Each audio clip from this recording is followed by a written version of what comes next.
Welcome to Inside Crime, the Experts.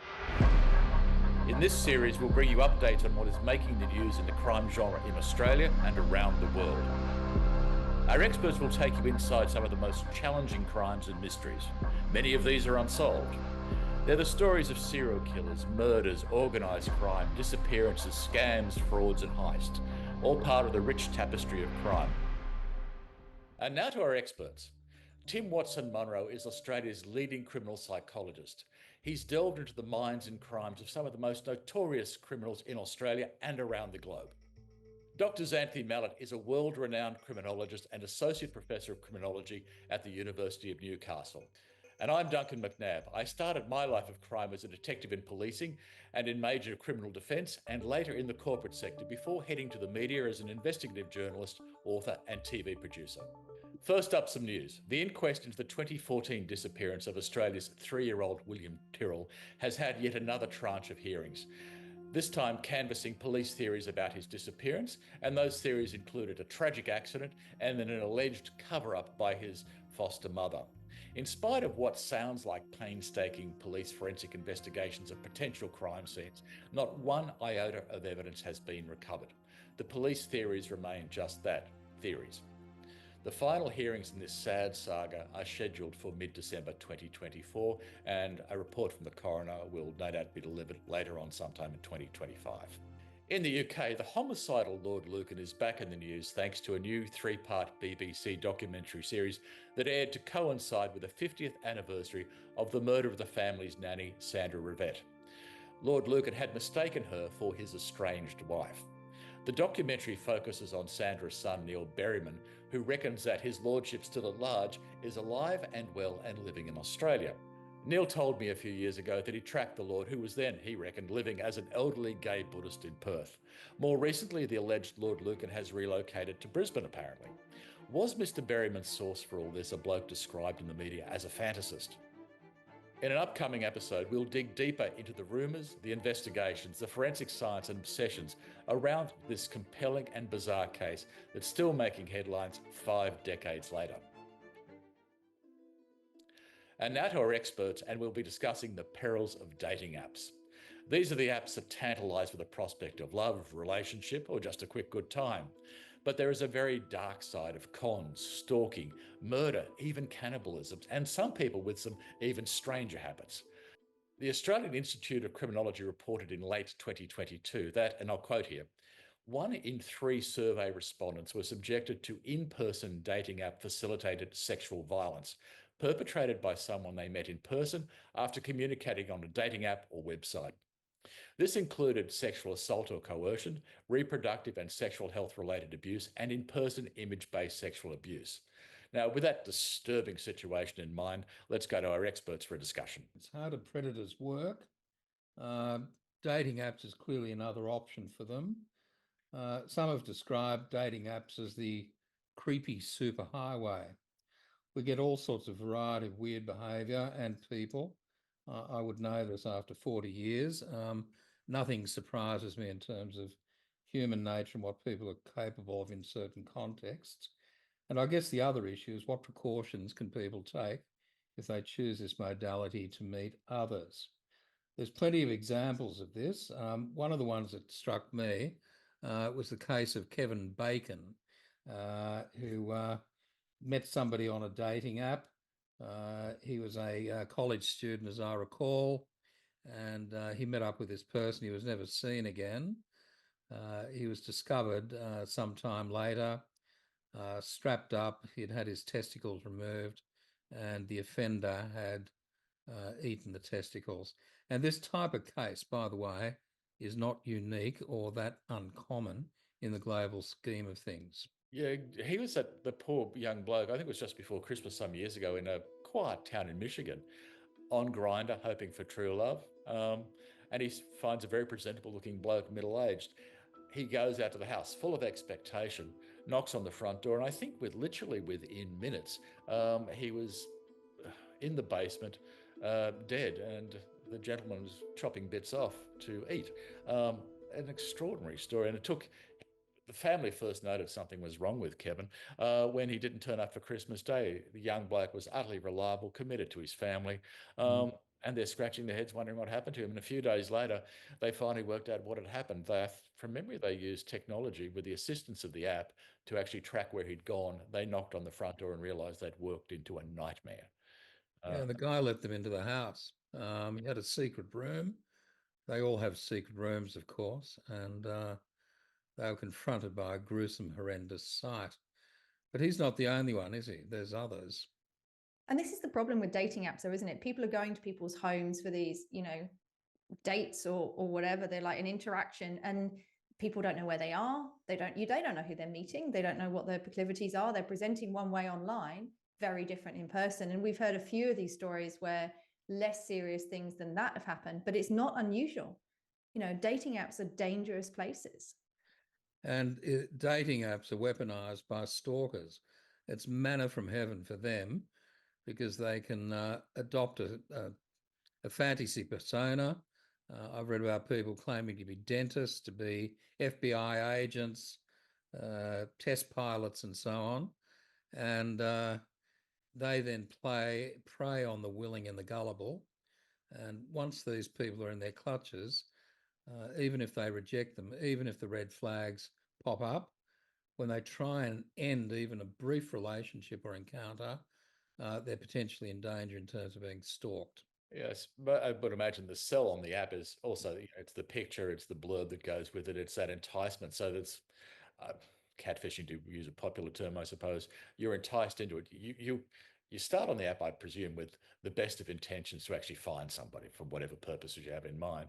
Or the person finds you on the app as well and then tells you a story. And it's like maybe it's like the art of the con. You give them a little bit, and then they build a story that will appeal to you based on what you've already told them. I think this case is interesting and important because we talk about this a lot in the gendered space in terms of males targeting women online. There are apparently some of these dating sites are focused on the woman, like they have to match with the male, but if the female doesn't reach out and contact the male, he cannot reach her. It's all on the female's terms. And this is meant to add a layer of protection because obviously in a heterosexual relationship, the female is more vulnerable. But in homosexual relationships, we're not talking about the dangers of these dating apps. And I think that's important because men can be just as vulnerable as women in these spaces from other men. I'm not saying that, predominantly it's male violence that we're talking about.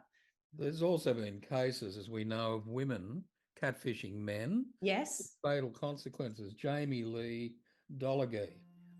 She lured an Indian student, Morlan Rathod, 24, to her flat in Sunbury in Melbourne on the 23rd of July 2016. He was the only child of the family and described by his friends as a humble and studious man, and he'd come to Australia to further his studies. Jamie Lee had a troubled background with both drug and mental health issues, and she believed she was a werewolf and also had vampire fantasies. She lived alone but had carers, one of whom told the police her client was, quote, a danger to society. And this poor bloke was murdered. Yeah, that was poor young Mr. Rathod, I think, met her on Plenty of Fish, which is a fairly common app apparently. And in her profile, as I recall, she said she was a first-time user, which gives it a certain, maybe just establishes a level of trust. We're both in this for the first time together. Yeah, a level of innocence, naivety, normalcy, like normalcy. And as they had a chat, he was attracted to her profile because she said she had a couple of interesting fetishes, which I think included bondage. There's a bizarre message too. One of the last things he actually wrote before he turned up on her doorstep was, "I'll do anything you want." And they established a common purpose, I suppose, at that stage. And I think the cops found one of the great things about modern policing is one of the first things you do when you actually find somebody is you then go through their Google search history. And apparently while he was motoring out to her place at Sunbury, she was online searching how to kill people. Now that may have... Oh God, I love it when they do stuff like that. Like, never underestimate the stupidity of a criminal. The Google search histories are just magic. Some of the things you hear that they Google. Mind you, my search history would be interesting, but I'm a criminologist and forensic scientist. So There's Well, a reason for it. that's your defense, right? That is my defense, and I'm sticking to it. And you heard it here first. But yeah, like, how do I kill somebody? How to dissolve a body in acid? I mean, really? Yeah, in my case, I was looking at this morning at the science of blood spatter patterns. It's just a sort of morning read. Yeah, oh yeah, yeah, yeah. But yeah, if they looked at our search histories, I think we'd probably be arrested immediately. But fortunately, we it's purely for us research. We have genuine reasons for doing it. Yeah, but you know, a lot of these people have got these search histories. You know, how do you fake? How do you make a suicide look like, you know, a murder look like suicide? It really, like, seriously. But thank God they do it, because it makes them easier to catch. Yeah, But what can people do to protect themselves? People want relationships, or some people do. They're lonely. These dating apps offer a sort of panacea for their loneliness, but it's fraught with danger. And I read an article recently, I think it was in last week, where there's now a shift back away from dating apps to Oh, meeting people in public. I don't know if it's because of the danger factor or because people are just getting a bit bored with cyber dating and want to meet people in person. But I think the same issues arise. You've got to be aware of the red flags, and it's something we've discussed ad nauseum over the last few years. Watch out, folks. also, it's become a haven for fraudsters as well. And we'll, in a coming up episode, we'll be delving into more detail about a woman who met a bloke on a dating app, which was frequented by people who like psychics, for example. And they so go, are there different? Just I've never been on one. And are there different dating apps for different, I don't know, like, interests then as well? yeah, there's a Right, whole okay. there's a whole range of things out there. From the Like, normal through to the probably quite extreme, who might only be on the dark web. yeah, or some of the not almost extreme. They delve almost about to put a toe into the dark web, but not quite. Yeah, Yeah. okay. And it's where they talk about some people joined by a common fantasy, Yeah. which is in fact what poor old Mr. Rathod was on. Plenty of Fish, which is fairly mainstream. I thought that was a normal one, like just Yeah. a run of the mill. Yeah, it's when they found the fetish bit in the part of it is how they construct their profile. Yeah. Yeah. Photograph the I'm new to all this. Oh, so am I. So we've got a point of commonality. But then they list a couple of their interests, and then they start an online conversation based on that one keyword, like a hashtag. Yeah, okay. Yeah, And like bondage. So yeah, obviously Interesting. anyone who's not into that is going to stay well clear. But yeah. there's an invitation there if that's your thing or you're interested.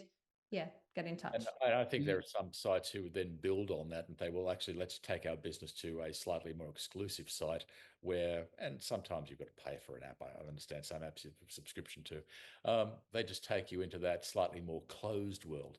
It's a bit like in the old days when there's a place in Sydney called the Hellfire Club where you actually had to want to go there. And Yeah, okay. you'd So this wander- is like those places just online now. It's just a Yeah, way to keep people yeah. with a similar Very interest. dangerous. The interesting thing about that case, the result was she was found guilty of manslaughter. It was held that she didn't intend to kill this guy, that it was rough sex that went wrong. But she then also spoke about having two personalities. And when she got into her sadomasochistic role, she had this thought that she'd like to kill this guy. She strangled him, but then called an ambulance. They tried to revive him, but tragically he died. So there was not a firm case of murder there, it was manslaughter. But I think the other thing, the takeaway from that case and others like it is you don't know what you're getting yourself into. And I think that cyberspace creates this artificial sense of psychological and physical safety. Initially psychological because you're at a distance, you're not in the same room. But eventually, particularly with a skilled, cunning, manipulative psychopath, for example, they can hit on what your interests are, what your vulnerabilities are very quickly. And then, as you say, Duncan, the next step is let's meet up. And then the next step is let's go somewhere. And then all bets are off. And it's an interesting statistic, isn't it, that 1 in 3 people that have used dating apps report some sort of sexual coercion or sexual violence. That's 33% of the population that use these apps, which is very significant. What worries me about the apps is the person almost acts in isolation. They don't have peers around them. For example, like if you're in a bar or meeting socially somewhere, you're isolated by the app, and that entire conversation will pretty much happen in isolation. In the case of Kevin Bacon, as I recall, the young chap in Michigan who met with a dreadful end, he told a mate, one of these colleagues who worked with, that he was going off on a date, but he didn't give him any more information. And he didn't go into detail with his family or anyone else. He just said he'd got a date, it was looking great, and that was the end of it. So he was completely isolated pretty much from the time he walked out of his front door to the time he tapped on this bloke's front door and ended up dying shortly thereafter. There, there was an interesting twist to that as well. When the police investigated the case, there'd been an earlier episode of somebody who'd visited the murderer's home, and he was seen running out of the house wearing a leather kilt in the middle of winter, and which in Michigan's a giveaway.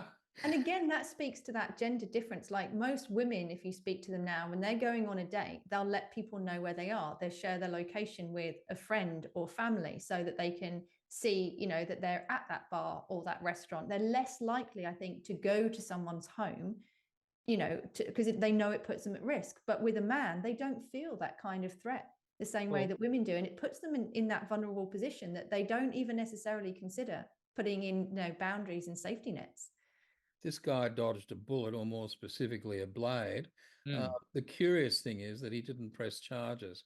He just didn't want to know about it. Had he pressed charges, might have been a different outcome for Mr. Bacon, because the offender may have been locked up. But it's a very risky kind of dynamic we're discussing here. Which may touch on people being embarrassed to be using them. So they don't talk about it, sexual preferences, interest, and all that sort of stuff. They don't want people to know about it. So it's done very much in isolation. But you know what? Like, the police do not care, do they? If something happens to you, it's violent or threatening, or somebody, you know, you're concerned about somebody's behavior, report it. The police don't care what your inclinations are. They don't care you're on a website talking about bondage. What they care about is when people are harmed. So they're not going to judge you. I guarantee they've seen something more extreme if they're seasoned officers. So report it. You literally may save someone's life. Yeah, the world's changed dramatically in the last 30 or 40 years. Back in the dark ages, well before apps, people were quite apprehensive about speaking to some coppers, but these days... No, it will be run of the mill to them. I guarantee it. You know, if whatever you think is extreme, they have seen it before. My word. What about the case of Angela J, 28? She was a doctor in Port Macquarie, and in August 2016, she met Paul Lambert, age 36, on Tinder, and they hit it off. What she didn't know was Lambert was a serial stalker. That same year, he'd been convicted of assaulting his ex-wife and deported from the US for stalking TV presenter Brittany Ann Kell. He also had 10 restraining orders from 5 women and a probation order in Queensland. He was a walking disaster area, but one with a charming facade. He was possessive and controlling and potentially dangerous. As his behaviour became disquieting, the good doctor decided to end the budding relationship. But when she told him it was over, he threatened suicide and told her it would be her fault. He then stalked her, usual pattern of leaving telephone calls, threatening messages, telling her she wasn't safe, and advising that he had house keys and so on. Then on the 3rd of November, he lay in wait for her when she arrived home. As she got out of her car, a vulnerable point, he pounced, stabbing her 11 times, dousing her with petrol, and she said, "I realised I had to get away or die trying," and she managed to escape and he fled. That triggered a manhunt. He was spotted on the highway a few hours later, fleeing north. And in the ensuing police chase, he attacked the police and they shot him to death. But it's another example. Here you've got a professional person. Thank goodness she survived. But it's all strata of society that can be vulnerable to this. And you don't know who you're dealing with. There's no background checks. There's nothing. People take others at face value. And as this case and others have demonstrated, the dynamic, the interaction between the two can turn on a dime. It can go from happy days to a nightmare within, you know, a very brief period of time. And image-based abuse is part of this too. You know, when you're in these individuals' homes, they can drug you. We've seen cases of that. They can take photographs. They can then coerce you into other activities, sending them more images because you know, they say they're going to release them on the web or whatever. So there's all sorts of risks. And Tinder is a very, very standard website app. It's not one of the more niche, you know, markets, as it were. This is just, and a lot of people are using these days. It's a very normal way of meeting people, isn't it? So these are the standard apps that are meant to be safe. There is no safe space online in a dating app. It's not to say that people shouldn't use them. People should just be, I think, cautious and do a bit more research. I mean, you know, people I assess, part of the assessment process, you may ask how they met. And more often than not these days, they say, well, we met online. There used to be a fair bit of embarrassment surrounding that because it wasn't seen as standard fare. You know, most people met in bars. Nowadays, it's commonly accepted people meet online, and a lot of people meet online. They don't have abusive relationships. They go on. Of course, yeah. I So mean, think that needs it's to be so stressed normal. as well. Yeah, it's so normal. And we're not saying, you know, we're just saying be careful, put protocols in place to protect yourself. Even men, you know, don't feel you're safe just because you're male. Okay, you're not as at risk maybe as a female, but that doesn't mean you shouldn't let people know where you are. You know, let somebody share your location, even if it's just for the evening, whatever. Just protect yourself and be cautious. Well, in the olden days, I mean, I'm old, but, you know, if you went on a date, you would go to your prospective date's home.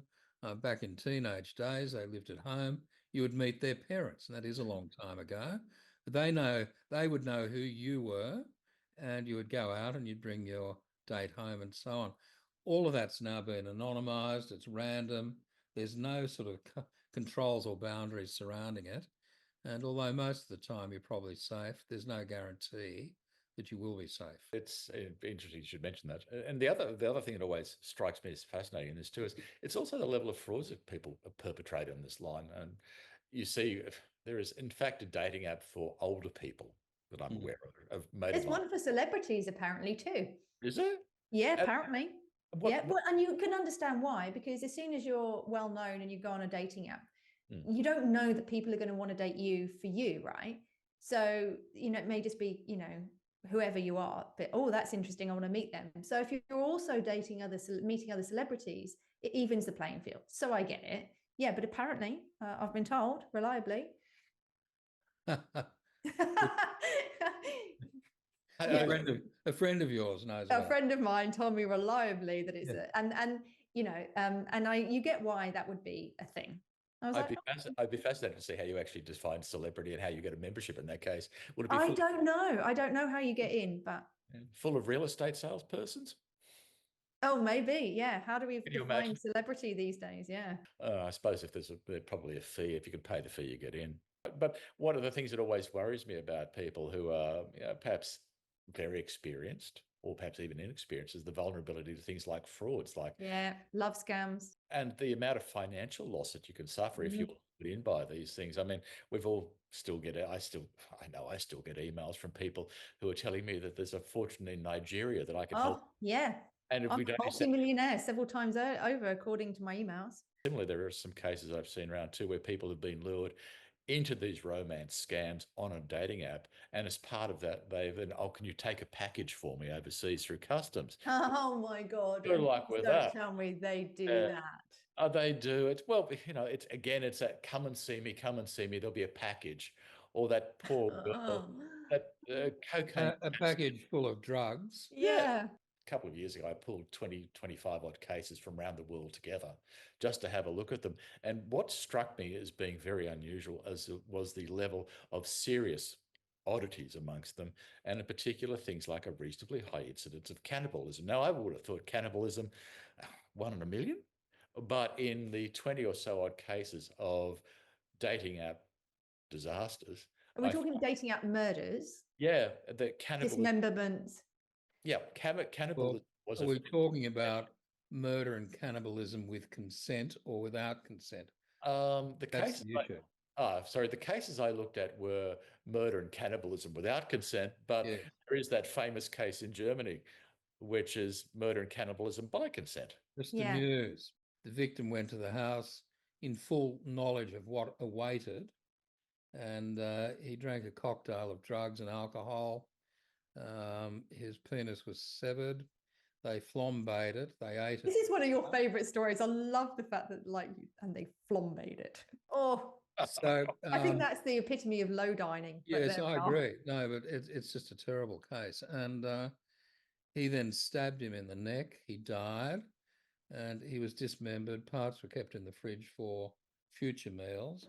But And that was consensual though, and didn't he eat part of Yeah. his own penis? So this is now cannibalism on steroids, like eating your own flesh. That's like next level. Well, he wasn't around to be evaluated, but I could say with a fair amount of experience and authority, in lay terms, he was seriously unwell, this bloke. He wanted I to would concur. and look, there's a serious side to all of this. The interesting thing about that case is that, as I recall, cannibalism wasn't an offence in Germany at the time, and he got through the break on the basis that it was consensual cannibalism. Interesting. And how many of those cases you looked at, Duncan, actually had cannibalism as an element then? There are a couple of them. Kevin Bacon, we spoke about, Yeah. was one of them.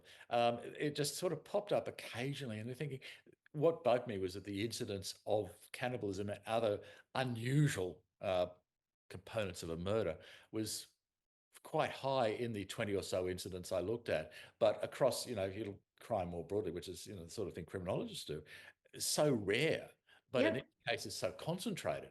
And the other one that always bugged me is a bloke called Gordon Semple in the UK. Semple was an experienced member of the Metropolitan Police Force. He'd been, I think, 30 years worth of service, had an open relationship with his partner and all that sort of stuff. An affable old character, just a very pleasant, good copper. But he was lured on a hookup app to a bloke in South London, suggested that there might have been a bit of S&M happening and all that sort of stuff. He was overpowered, strangled by this bloke, a bloke called Britzy. But Mr. Britzy had almost prepared for what was going to happen. Not only did he strangle him, he then had an axe handy, which he dismembered him. This is in a London flat, by the way, one at Tower Block. So he then strangles the big burly copper. He dismembers him with an axe, then tried to destroy some of his body parts by filling his bathtub full of acid. Then he put some body parts in black plastic bags. Then he took far too many drugs and sort of pretty much off his face. The smell and the unpleasantness that happened caused the neighbours to actually call the cops. The cops came round and walked into an absolute nightmare. Now, one of the many horrible things about it, cops did a great job. They found things like human body fat all over the kitchen. They found blood stains from a human being on a cutting board. They found a blender and a set of chopsticks with blood on it from Mr. Semple. They traced Britzy visiting a local hardware store after the murder where he bought the axe, the cleaning stuff and the acid. So he was quite lucid in covering up his crime. And expert evidence, and this is, I take my hat off to the pathologists in this, the experts who examined what was left of Mr. Semple came to the conclusion that the chopsticks had probably been used to eat bits of Mr. Semple. Britzy committed suicide in prison, but he was actually convicted because they tried the mental health defence and that failed dismally. Even when Mr. Britzy told police that he'd been ordered by Satan to kill, police actually had the view that it might have been a sex game gone wrong, but he was convicted after a three-week trial and ended up committing suicide in prison. But there are experts who can actually tell us how much of Mr. Semple might have been dined upon, and I find that utterly disturbing. The other one that we must discuss before we close is Jeffrey Dahmer. Yeah. A fascinating case. People would have read about Dahmer. The interesting thing with him, when he was talking about his motivation to actually eat people, he said he wanted part of them to be part of him. I've heard that before. They actually think they take on the essence of the person that they're ingesting. Yes. And I suppose Dahmer predates dating apps. So he would have been the creepy bloke stalking you in the bar. as opposed to, and your mates would have said to you, don't go anywhere near that one. Well, Dharma was charming though, wasn't he? That was the thing. The online, Charismatic, charming psychopath. yeah, people don't need to be charming anymore because you put your profile up Hmm. and you can spend a lot of time tweaking it and honing it till it's just right. And you're capturing, like, you don't have to be good with people anymore. That's the problem. All you've got to do is be good online Yeah. and get them through the front door. And when the front door closes behind you and the lock is thrown, it game on. Yeah. That's the absolutely terrifying part about this. You go there with expectations high, maybe some of your faculties a little bit lower. You're actually wanting to be there rather than going there with thinking this could go terribly wrong. They've lowered that. They've reduced the risk profile you'd normally have. I think too, there's an excitement factor. There's adrenaline. It's a new date, a potential sexual experience, a new type of sexual experience. I think some people go there with their eyes wide shut, if I could put it that way. But it's very dangerous. Dharma ended up being killed in jail, as I recall. He met a grisly end. Yeah, possibly somewhat too late. Dating apps give an absolutely fertile field for these predators, and that's why we're seeing so many of these cases these days. And as Anthony mentioned before, people are now less socially constrained in reporting to them. They know that the cops will actually listen to them, and the cops will actually do something. It's just a sad thing that in so many of these cases we've talked about, the cops arrive far too late, sadly. Cases of blokes that could have been stopped, like the gentleman who stalked the doctor, Dr. Rost. Well, she got away, and people do get away, but it doesn't mean because they got away, that's the end of the problem for them. Because if they try and end the relationship, try and shut it down early doors, these people can become fixated on the victim, and they stalk them and harass them and psychologically torture them for years. So I don't know how you deal with the problem. I think it's getting to know people. Like in the good old days, you got to know people first, and you got a sort of intuitive sense about them. The problem with online stuff is that there's all these filters, and people can go off on paths that don't actually accord with reality. But listen to your instincts. Like if something feels off, it could well be off. You know, leave your antenna up. Don't switch them off just because it's online. Be careful. Yeah. And in part, that goes back to one of my regular comments. When you're looking at frauds, if it looks too good to be true, chances are it is going to be too good to be true. So walk away. Thanks, Tim and Xanthi. Now, coming up in our next episode, we'll be dealing with obsessions. We'll delve into the Lord Lucan case more deeply. This is the one I mentioned earlier. And we'll also look at the heist of a $35 million pink diamond from a person obsessed with psychics and evil spirits, the perfect target for a sleazy con man. Thanks everyone for watching Inside Crime the Experts. See you next time, and please like our channel and subscribe.